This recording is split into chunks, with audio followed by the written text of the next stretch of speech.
Bueno, TPP-11, para responder claramente, o sea, TPP-11 no. ¿Contesto suficientemente? ¿Dónde está el compañero? Claro, o sea, es un error. Seguir cediendo soberanía es un error, pero es más error todavía seguir cediendo soberanía alimentaria, seguir cediendo soberanía en clave territorial, bueno, etc. TPP-11 es un error, es un error. Hay unas presentaciones de un profe, Hassan Akram, que son particularmente lúcidas sobre esto. Hay también, bueno, hay harto material dando vuelta, informémonos. Informémonos, pero es un error. ¿Ah? Contesto, ¿verdad? ¿Sí? Excelente.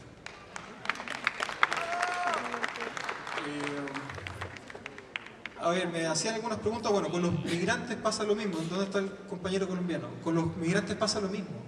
El desafío no es garantizar la igualdad radical, porque los migrantes tienen sus propias culturas, tienen sus propias tradiciones, tienen sus propias redes sociales, y eso hay que respetarlo, ¿cierto? ¿Cómo podemos, por ejemplo, pensar desde la Constitución esa como transferencia de poder? Por ejemplo, relajando los requisitos para que voten, relajando los requisitos para que puedan ser candidatos y candidatas, relajando los requisitos para que ejerzan cargos públicos. Las personas nacidas en el extranjero tienen muchísimas dificultades para ejercer cargos en la administración del Estado. Eso hay que repensarlo, particularmente en un país como este, que tiene dos grandes raíces, los pueblos originarios y los inmigrantes. Entonces, una pregunta que sale harto, ¿se ha hecho antes esto de las asambleas constituyentes? Yo los invito a que googleen. Hay un estudio que hizo el PNUD, que es el Programa de las Naciones Unidas para el Desarrollo. Un estudio súper bueno, súper sencillo, que muestra las decenas de procesos constituyentes que ha habido en el mundo en los últimos 100 años. Son decenas de procesos constituyentes. No todos en la forma de asambleas constituyentes. Asambleas constituyentes han habido recientemente, en los últimos 60 años, no sé, en Colombia, en Islandia, en Italia, ¿verdad? Pero procesos constituyentes en el último tiempo han habido muchos. Esto no es algo anormal, esto no es algo raro, es algo frecuente, es algo común. Ocurre en el mundo. El problema que tenemos aquí es que hay un espacio de poder muy importante que protege el proyecto político de la dictadura, que es lo que nosotros llamamos Constitución del 80. La Constitución del 80 es el proyecto político de la dictadura. Y hay gente que lo protege. Entonces, claro, nos asustan y dicen, no, que esto es el caos, etcétera, etcétera. La función de la Asamblea Constituyente es muy concreta. Elegiremos un número determinado de personas, 100, 150, 200, le pondremos todo el apoyo técnico necesario, ¿verdad? Gente que cache de Constitución, gente que cache de Economía, ¿verdad? Le vamos a poner los apoyos técnicos necesarios, van a redactar la Constitución, nosotros vamos a votar sí o no, y se disuelve la Asamblea Constituyente. Se disuelve, se van para la casa. Después de eso, a propósito de lo que alguien preguntaba, vamos a tener que hacer lo que no se hizo después del 90. Cuando volvimos a la democracia, no revisamos ninguno de los decretos leyes dictados en dictadura, no revisamos ninguna de las leyes aprobadas durante la década del 80. Están todas vigentes. Están todas vigentes. Lo que vamos a tener que hacer una vez que se apruebe la nueva Constitución es tomarnos estas cosas un poco más en serio y empezar a revisar todas las leyes que siguen siendo funcionales al proyecto político de la dictadura y cambiarlas en aquello que sea necesario cambiarlas.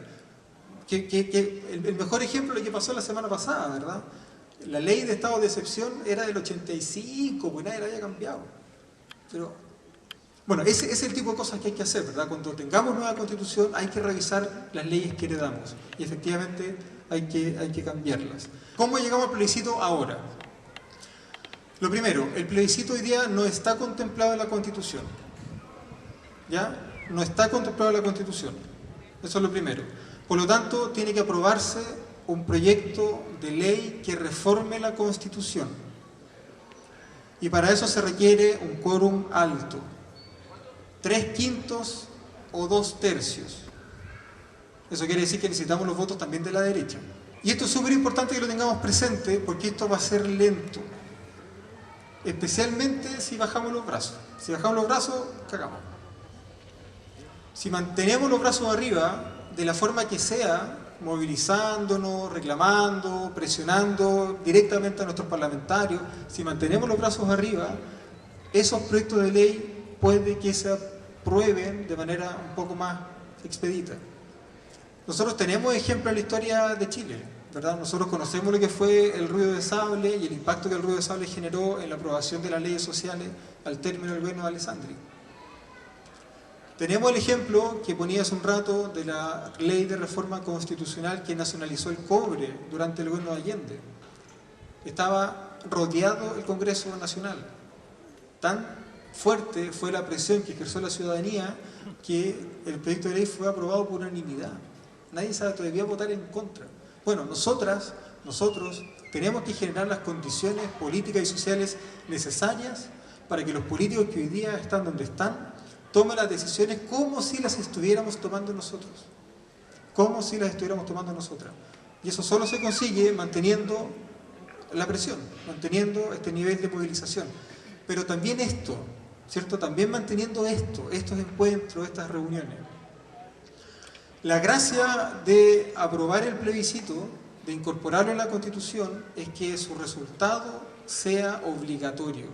Eso es lo que significa vinculante.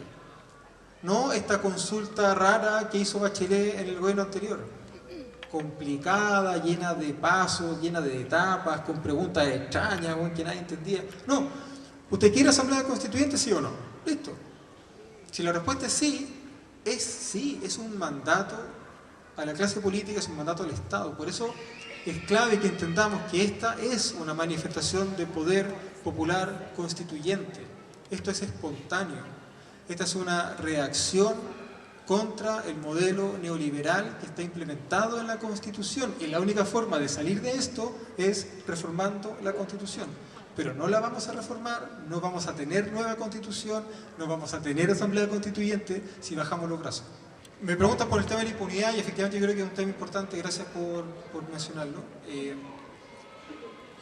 Uno de los aprendizajes más tristes de estas semanas, porque claro, esto empezó un día viernes, probablemente el domingo nosotras ya teníamos claro que el discurso del nunca más había sido mentira, ¿cierto? El nunca más de las Fuerzas Armadas, el nunca más de la clase política, el nunca más de Carabineros había sido mentira.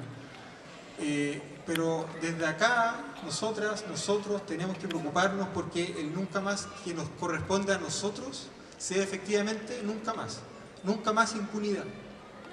Nunca más impunidad, eso tiene que quedar súper claro. ¿Cómo se puede presionar sin que haya más víctimas? ¿Cómo se puede presionar sin que haya más víctimas?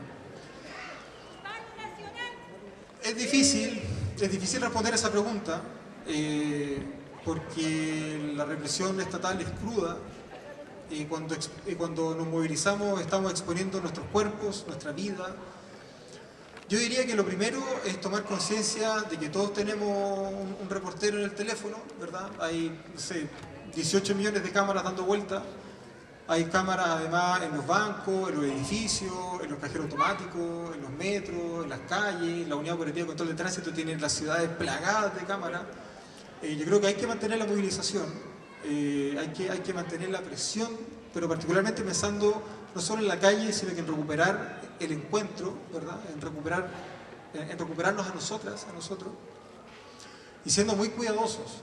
Yo creo que hay hartos videos dando vuelta, por ejemplo, respecto de cómo grabarnos cuando nos manifestamos. Si hay algún equipo, por ejemplo, registrando la movilización en video, tiene que haber un equipo además registrándolos a ellos, ¿cierto? Como grabaciones de apoyo. Yo creo que es importante que nos informemos. Las Fuerzas Armadas, el Estado, el gobierno en general sabe que nosotros estamos movilizados, sabe que nosotras estamos movilizadas, sabe que estamos atentos.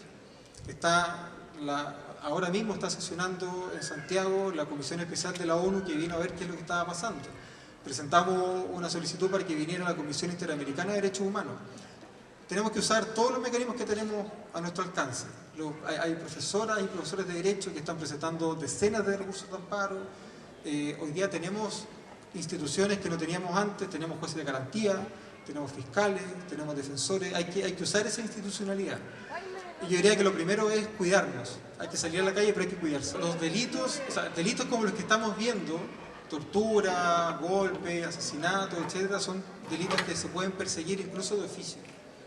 O sea, nosotros podríamos presentar querella, podríamos solicitar al Ministerio Público que investigara, etcétera, etcétera. Y además hay que recordar que hay una ley, no me acuerdo cuál, 20.000 y tanto, que incorpora en el Código Penal los delitos de lesa humanidad propiamente tal. Y hay 20.357, excelente. Y ahí se incorporan tipos penales, conductas penales destinadas a castigar a las personas que cometen violación a los derechos humanos. Esas normas están disponibles, hay muchos y muchas abogadas y profesoras de derecho que están organizadas, ¿verdad?, para colaborar gratuitamente, obvio. Hay que aprovechar esas instancias también.